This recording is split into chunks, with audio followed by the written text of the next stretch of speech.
இந்த வீடியோல difference between async and differ attributes பத்தி பார்க்கலாம். ஸோ இந்த difference between async and differ இந்த கொஸ்டின் வந்து எல்லா இன்டர்வியூலையும் மோஸ்ட் ஃப்ரீக்வெண்ட்டாக கேட்குற ஒரு இம்பார்ட்டண்டான இன்டர்வியூ கொஸ்டின். ஓகே,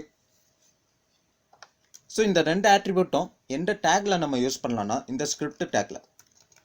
எப்போ நம்ம இந்த async differ attributes வந்து யூஸ் பண்ணலாம்னா எப்போ கொடுக்கலாம்னா ஸ்கிரிப்ட் டேக்ல நம்ம எப்போ இந்த JS ஃபைலை வந்து ஒரு எக்ஸ்டர்னல் ஃபைலாக யூஸ் பண்ணி எக்ஸ்டர்னல் ஃபைலாக கொடுத்து எப்போ இந்த HTML டாக்குமெண்ட்டோட லிங்க் பண்ணுறோமோ அப்போ தான் என்ன பண்ணணும், இந்த async and differ attributes வந்து நம்ம யூஸ் பண்ணணும். ஓகே, ஸோ ஃபர்ஸ்ட் வந்து இதில் பார்த்தீங்கன்னா லைன் நம்பர் 14ல் எனக்கு ஒரு ஸ்கிரிப்ட் டேக் ஒன்று இருக்குது. ஸோ அந்த ஸ்கிரிப்ட் டேக்கில் நான் சோர்ஸ் ஆட்ரிபியூட் மட்டும்தான் யூஸ் பண்ணிக்கிறேன். async differ ஆட்ரிபியூட் வந்து நான் யூஸ் பண்ணலாம். ஓகே, ஸோ இது வந்து நம்ம நார்மலாக கொடுக்குற ஒரு ஸ்கிரிப்ட் டேக் தான். சோர்ஸ் ஆட்ரிபியூட் எப்போ யூஸ் பண்ணுவோம்னா JS ஃபைல் வந்து எக்ஸ்டர்னலாக கொடுத்தா நம்ம சோர்ஸ் ஆட்ரிபியூட்குள்ளே அந்த ஃபைல் நேம் வந்து அந்த ஃபைல் பார்த்து வந்து நம்ம கொடுப்போம். ஓகே, இப்போ நார்மலாக ஸ்கிரிப்ட் டேக் இருக்குது. இப்போ நார்மலாக ஸ்கிரிப்ட் டேக் கொடுத்தா நமக்கு இந்த HTML டாக்குமெண்ட் ப்ளஸ் இந்த ஸ்கிரிப்ட் டாக்குமெண்ட் வந்து எப்படி ப்ரௌசரில் லோட் ஆகுதுன்னு பார்க்கலாம். ஸோ ஃபர்ஸ்ட் வந்து இன்டர்நெட்டில் என்ன ஆகும்னா யூசர் வந்து ரெக்வஸ்ட்டு ப்ரௌசரில் ஒரு வெப்பேஜ் ஒரு வெப்சைட்டை ரெக்வஸ்ட் பண்ணும்போது இன்டர்நெட் மூலிமா என்ன ஆகும், இன்டர்நெட்லேருந்து என்னோட HTML டாக்குமெண்ட் வந்து பாசிங் நடக்கும். ஓகே, ஸோ லைன் பை லைனாக எனக்கு பாசிங் நடக்கும். லைன் பை லைனாக எனக்கு பாசிங் நடந்து ப்ரௌசருக்கு லோட் ஆகும் இந்த HTML document. So line by லைனாக வரும். இப்போ 14 அந்த லைனுக்கு வந்துருச்சுன்னா எனக்கு ஒரு ஸ்கிரிப்ட் டேக் வந்து இருக்குது. ஸ்கிரிப்ட் டேக் என்ன ஆகுதுன்னா என்கவுண்டர் ஆகுது. ஓகே, ஸ்கிரிப்ட் வந்து என்கவுண்டர் ஆகுது. ஸோ ஸ்கிரிப்ட் என்கவுண்டர் ஆனோடனே எனக்கு இதோட என்ன ஆயிடணும்னா 13வது லைனோட எனக்கு HTML பாசிங் வந்து ஸ்டாப் ஆயிரும். அதுக்கப்புறமா இந்த சோர்ஸ் ஆட்ரிபியூட்குள்ளே இந்த ஃபைல் வந்து கொடுத்துருக்கோம். ஓகே, JS ஃபைல் வந்து கொடுத்துருக்கோம். அந்த ஃபைலுக்குள்ளே போயிட்டு இதுதான் பார்த்தீங்கன்னா நம்மளோட ஸ்கிரிப்ட்.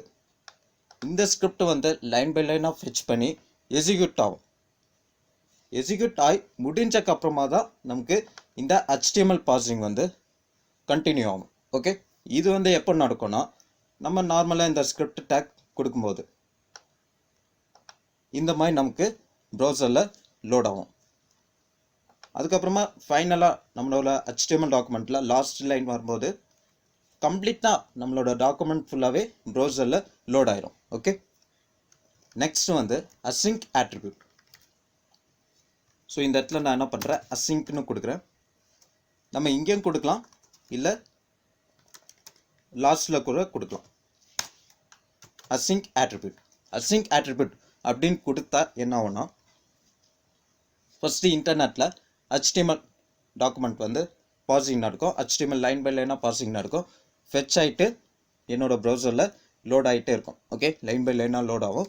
இப்படி லைன் பை லைனாக வரும்போது இப்போ லைன் நம்பர் 14ல் எனக்கு ஒரு ஸ்கிரிப்ட் வந்து என்கவுண்டர் ஆகுது. ஓகே, அப்படி எனக்கு என்கவுண்டர் ஆச்சுன்னா ஸ்கிரிப்ட் வந்து என்கவுண்டர் ஆச்சுன்னா எனக்கு HTML பாசிங் வந்து ஸ்டாப் ஆகாது. ஸோ நம்ம async attribute யூஸ் பண்ணாமல் ப்ரீவியஸாக நார்மலாக ஸ்கிரிப்ட் டேக் கொடுத்தா நமக்கு என்னாகும், இந்த இடத்துல வரும்போது லைன் நம்பர் 13ல் HTML பாசிங் வந்து ஸ்டாப் ஆயிரும். அதுக்கப்புறம் நமக்கு ஸ்கிரிப்ட் வந்து ஃபெச் ஆகி எக்ஸிக்யூட் ஆனதுக்கப்புறம் தான் நமக்கு என்னாகும், HTML பாசிங் வந்து திரும்ப ஸ்டார்ட் ஆகும். ஓகே, பாசிங் வந்து திரும்ப ஸ்டார்ட் ஆகும், கண்டினியூ பண்ணி அதுக்கப்புறமா ஸ்டாப் ஆயிடும். ஓகே, ஸோ இந்த இடத்துல async attribute யூஸ் பண்ணால் நமக்கு இங்கே ஸ்கிரிப்ட் என்கவுண்டர் ஆச்சுன்னா இந்த ஃபைலுக்கு போவோம். ஃபைலில் போயிட்டு என்னோட ஸ்கிரிப்ட் எல்லாமே ஃபெச் ஆயிரும். ஃபெச் ஆகிற நேரத்தில் பேரலாக எனக்கு என்ன நடக்கும்னா இந்த HTML பாசிங்கும் நடக்கும். ஓகே, ஃபெச் ஆகிட்டுக்கு அப்புறமா ப்ரௌசரில் எக்ஸிக்யூட் ஆகணும். என்னோடய ஸ்கிரிப்ட் வந்து எக்ஸிக்யூட் ஆகணும். எக்ஸிக்யூட் ஆகும்போது எனக்கு இந்த HTML பாசிங் வந்து ஸ்டாப் ஆயிரும். ஓகே, ஸோ ஃபஸ்ட்டு ஃபெச் ஆயிரும். ஃபெச்சிங்கும் HTML பாசிங்கும் பேரலாக நடக்கும். HTML டாக்குமெண்ட் ஃபெச்சிங்கும் ஸ்கிரிப்ட் ஃபெச்சிங்கும் பேரலாக நடக்கும். இப்போ ஸ்கிரிப்ட் எனக்கு ஃபெச் ஆகி முடிஞ்சிச்சு. முடிஞ்சக்கப்புறமா எக்ஸிக்யூட் ஆகணும். எக்ஸிக்யூட் ஆகும்போது எனக்கு இந்த HTML பாசிங் வந்து ஸ்டாப் ஆயிரும். இப்போ எனக்கு ஸ்கிரிப்ட் வந்து எக்ஸிக்யூட் ஆகி முடிஞ்சிச்சு. ஓகே, முடிஞ்சக்கப்புறமா எனக்கு என்ன நடக்கும்னா HTML பாசிங் வந்து கண்டினியூ பண்ணி அதுக்கப்புறமா ஃபைனலாக ரீச் பண்ணோன்னே எனக்கு வந்து HTML பாசிங் வந்து ஸ்டாப் ஆயிடும். இப்போ வந்து கம்ப்ளீட்டாக நம்மளோட டாக்குமெண்ட் வந்து ப்ரௌசரில் லோட் ஆயிடும். ஓகே, இந்த async attribute நம்ம எப்போ யூஸ் பண்ணலாம்னா, இப்போ நம்மக்கிட்ட ஒரு மல்டிபிள் ஸ்கிரிப்ட் வந்திருக்கு. மல்டிபிள் ஸ்கிரிப்ட் அதாவது இது ஒரு ஸ்கிரிப்ட் மல்டிபிள் ஸ்கிரிப்ட்லையும் மல்டிபிள் ஜேஎஸ் ஃபைல்ஸ் வந்திருக்கு. ஓகே, எல்லாத்துலேயும் நான் async அப்படின்ற attribute எப்போ நான் கொடுக்கலான்னா, இப்போ ஒரு ஸ்கிரிப்டுக்கும் இன்னொரு ஸ்கிரிப்டுக்கும் இண்டிபெண்ட்டாக இருந்துச்சுன்னா, அதாவது ஒரு ஸ்கிரிப்டுக்கும் இன்னொரு ஸ்கிரிப்டுக்கும் டிபெண்டாக இல்லாமல் இண்டிபெண்ட்டாக இருந்துச்சுன்னா நான் என்ன பண்ணலாம், async attribute வந்து யூஸ் பண்ணலாம். நேமில் இருக்க அசிங்க்ரோனஸ்னால் ஒற்றுமையாக இருக்காது. ஓகே, அதாவது இது என்ன பண்ணாதுன்னா ஆர்டரை மெயின்டைன் பண்ணாது. ஓகே, இப்போ என்கிட்ட ஒரு 10 ஸ்கிரிப்ட் டேக் இருக்குது, 10 ஜேஎஸ் ஃபைல் இருக்குன்னா அந்த 10ல் 8வது ஸ்கிரிப்ட் எனக்கு ஃபஸ்ட்டு எக்ஸிக்யூட் ஆகலாம், இல்லை 5வது ஸ்கிரிப்ட் வந்து எனக்கு எக்ஸிக்யூட் ஆகலாம். ஸோ இந்த மாதிரி நமக்கு ஆர்டர் எக்ஸிக்யூட் ஆகாது, அன்ஆர்டரில் நமக்கு எக்ஸிக்யூட் ஆகும் எப்போனா async attribute வந்து யூஸ் பண்ணலாம். ஓகே, ஸோ இது எப்போ நம்ம கரெக்டாக இந்த async attribute நம்ம யூஸ் பண்ணலான்னா, ஒரு ஸ்கிரிப்டுக்கும் இன்னொரு ஸ்கிரிப்டுக்கும் டிபெண்டாக இல்லாமல் இண்டிபெண்ட்டாக இருந்துச்சுன்னா தான் async attribute வந்து யூஸ் பண்ண முடியும். ஓகே, சப்போஸ் எனக்கு லைன் பை லைனாக ஒரு ஸ்கிரிப்டாக தான் எனக்கு ஆர்டராக தான் எனக்கு எக்ஸிக்யூட் ஆகணும்னா நீங்கள் டிஃபர் attribute தான் யூஸ் பண்ணணும்.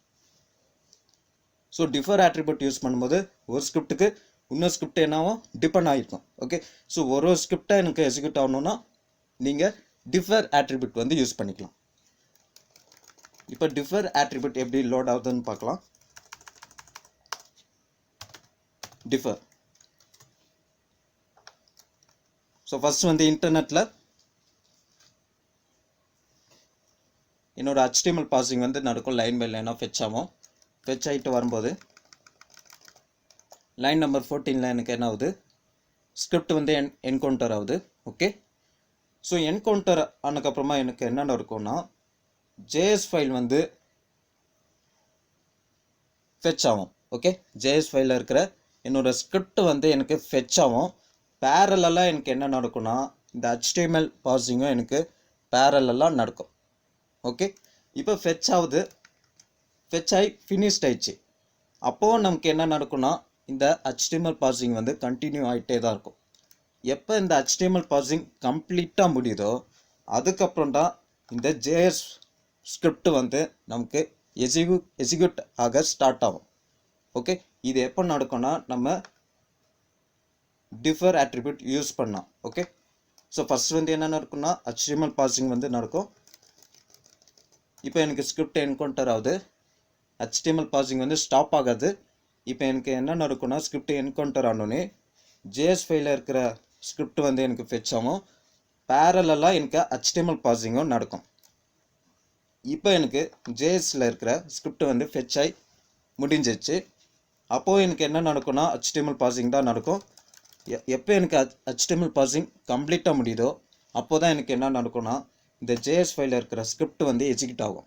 ஓகே, ஸோ இந்த டிஃபர் attribute வந்து நம்ம எப்போ யூஸ் பண்ணலான்னா ஒரு ஸ்கிரிப்டுக்கும் ஒரு டிபெண்ட் இருந்துச்சுன்னா, ஓகே, ஒரு ஆர்டரை மெயின்டைன் பண்ணோன்னா நம்ம இந்த டிஃபர் attribute வந்து யூஸ் பண்ணலாம். ஓகே, இது ஃப்ரீக்வெண்ட்டாக கேட்குற ஒரு interview question.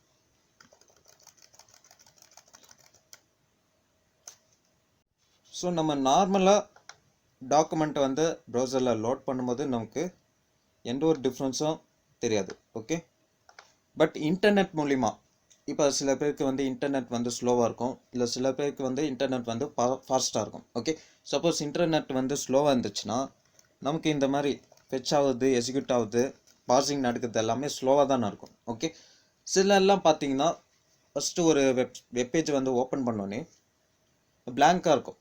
Okay, background colour மட்டும்தான் தெரியும். கொஞ்ச நேரம் கழிச்சு நமக்கு கண்டென்ட்லாம் டிஸ்பிளே பண்ணும், அதுக்கப்புறம் தான் நமக்கு ஸ்கிரிப்டை வந்து எக்ஸிக்யூட் ஆகும். ஓகே, சில வெப்பேஜ் எல்லாம் எத்தோடனே நமக்கு கண்டென்ட்லாம் டிஸ்பிளே ஆயிரும், அதுக்கப்புறம் தான் நமக்கு ஜேஎஸ் ஸ்கிரிப்ட் வந்து நமக்கு எக்ஸிக்யூட் ஆகும்.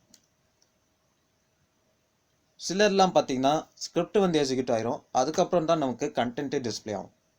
ஸோ இந்த மாதிரி டிஃப்ரென்ஸ்லாம் வரதுக்கு காரணமே இந்த டிஃபர் ஆட்ரிபியூட், அசிங்க் ஆட்ரிபியூட், அதுக்கப்புறமா நம்ம யூஸ் பண்ணுற நார்மலான ஸ்கிரிப்ட் டேக். இப்போ நார்மலாக ஸ்கிரிப்ட் டேக் யூஸ் பண்ணும்போது நமக்கு டைம் டேக்கன் வந்து அதிகமாகும். ஓகே, இதே நம்ம அசிங்க் ஆட்ரிபியூட் எப்போ யூஸ் பண்ணலாம்னா, ஒரு ஸ்கிரிப்ட்டுக்கும் இன்னொரு ஸ்கிரிப்ட்டுக்கும் மல்டிபிள் ஸ்கிரிப்ட்ஸ் இருக்கும்போது ஒரு ஸ்கிரிப்ட்டுக்கும் நமக்கு இண்டிபெண்ட்டாக இருந்தால் மட்டும்தான் அசிங்க் ஆட்ரிபியூட் வந்து யூஸ் பண்ண முடியும்.